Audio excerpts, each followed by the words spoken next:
अपने जज्बे और हौसले के साथ देखे जाए तो वो जरूर पूरे होते हैं, लेकिन उन्हें मेहनत के भट्टी से जरूर गुजरना पड़ता है।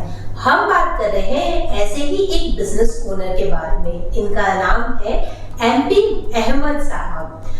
इनके शोरूम्स सिर्फ इंडिया में ही नहीं बल्कि middle east, south east Asia और यूएस में भी है। इनका नेटवर्थ $1 बिलियन से भी अधिक है। कैसे बनाया इन्होंने इतना बड़ा एम्पायर और इनका ब्रांड आज इतना बड़ा कैसे हो गया है, चलिए हम देखते हैं कैसे। जब ये 17 साल की उम्र में थे तभी उन्होंने अपना बिजनेस चालू कर दिया। तो बिजनेस करने का जज्बा तो खून में ही था भाई साहब। जुनून इतना था कि जब लोग ग्रेजुएशन करने की सोचते हैं या आगे बढ़ने की सोचते हैं तभी चले ये बिजनेस करने के लिए। इलायची, काली मिर्च और कोपरा बेचते बेचते उन्हें यह तो समझ में आ गया कि इस धंधे में वो इतना नहीं कमा सकते। कनाडा में रहकर कोझिकोड के व्यापारी को बेचकर कितना ही कमा लूंगा, तो उन्होंने वापस एक रिसर्च करनी चालू की और सोचने लगे कि आगे कौन सा धंधा किया जा सकता है। सब देखने, पढ़ने और समझने के बाद उन्होंने देखा कि ज्वेलरी एक ऐसा सेक्टर है जो अनऑर्गेनाइज्ड तो है, लेकिन लोगों को बड़ा ही गर्व महसूस होता है उसे खरीदकर। उन्होंने सोच लिया कि अब मैं एक कंपनी लॉन्च करूंगा जिसकी पहली ब्रांच मलाबार में ही होगी। और फिर 1993 में उन्होंने लॉन्च कर दी मलाबार गोल्ड एंड डायमंड्स। एक ही ख्वाहिश थी, हर ग्राहक को खुश करके भेजे और क्वालिटी में कोई भी कॉम्प्रोमाइज ना हो।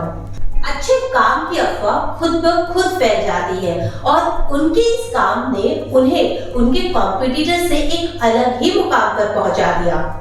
शोरूम की एक अपनी अलग ही पहचान थी और उनकी ज्वेलरी प्राचीन और आधुनिक कलाकृति को बहुत ही बेहतरीन तरीके से दर्शाती थी। भारत में तो उन्हें रुकना ही नहीं था और सन 2000 में चले विदेश मार्केट में अपना बिजनेस सेट करने। सबसे पहले दुबई में और फिर मिडिल ईस्ट में चले अपनी कंपनी की जड़ें मजबूत करने। मिडिल ईस्ट की सक्सेस के बाद साउथ ईस्ट एशिया और यूएस में भी कदम रखे और वहां पर भी सफलता पाई। तेजी से बढ़ने के बावजूद कंपनी ने अपनी जड़ें मजबूत रखी।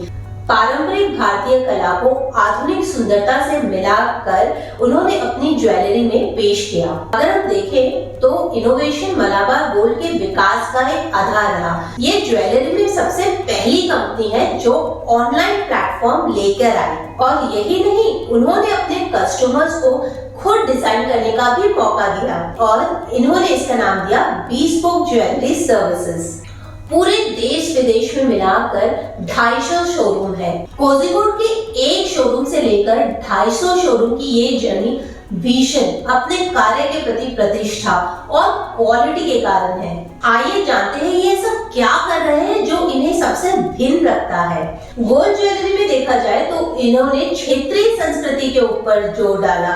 अलग अलग स्टेट्स, अलग अलग कोने में जो संस्कृति या जो कलाकृति चलती है वैसी ही ज्वेलरी बनाई गई। ये सिर्फ गोल्ड और डायमंड ही नहीं बेचते, लेकिन अनेक मूल्यवान रत्न भी बेचते हैं। हाई एंड कस्टमर्स के लिए प्लैटिनम के एथनिक डिजाइन्स भी रख दिए।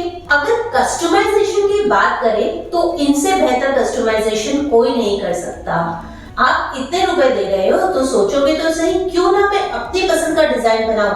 तो चले कस्टमाइज, तो इन्होंने लॉन्च किया कस्टमाइजेशन। आज हम देखते हैं कि कुछ गोल्ड और डायमंड ज्वेलरी रिलेटेड कंपनियां सिर्फ भारत के कुछ एक क्षेत्र में ही हैं, पर इन्होंने अपनी प्रेजेंस पूरे देश और विदेश में फैलाई और विदेश में फैलाने के साथ साथ भी उन्होंने वहां की संस्कृति का भी ध्यान रखा और उनकी ज्वेलरी वहां की संस्कृति का भी ध्यान रखते हुए ही डिजाइन होती है।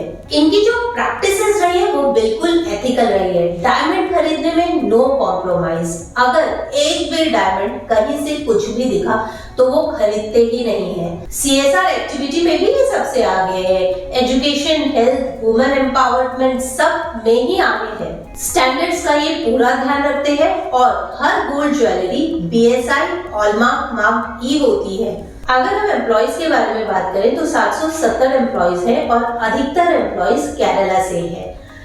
कुछ एम्प्लॉइज देखा जाए तो संडे को भी काम करते हैं, लेकिन इन्हें कॉम्प ऑफ मिलता है और जहां चाहे जब चाहे वो अपनी कॉम्प ऑफ छुट्टी ले सकते हैं। 31 साल की जर्नी में ये ब्रांड देश विदेश पहुंचाना कोई मामूली बात नहीं है। बहुत ही मेहनत की गई है इस ब्रांड को खड़े करने में और क्वालिटी का बहुत ही ध्यान रखा गया है। हम अगर मार्केटिंग स्पेस में देखें तो कोई भी स्ट्रैटेजी छोड़ी नहीं गई है और ये हमेशा अपने जड़ों से जुड़े रहे। जो उन्होंने अगर क्वालिटी को और अगर संस्कृति को अपनी जड़ें माना तो हर बार अपनी प्रोग्रेस के साथ भी उसे आगे लेके गए। आप भी अगर इसी तरह कोई अपना ब्रांड बनाना चाहते हैं तो अपने एथिक्स और अपने प्रिंसिपल्स के साथ जुड़े रहे और आप भी एक ऐसा ही ब्यूटीफुल ब्रांड जरूर बना लेंगे। इसी तरह और ब्रांड्स के बारे में जानने के लिए आप हमारे चैनल के साथ जुड़े रहे और हाँ, हमें लाइक, शेयर और सब्सक्राइब जरूर करें। Glasba Financial Services, for all your financial needs.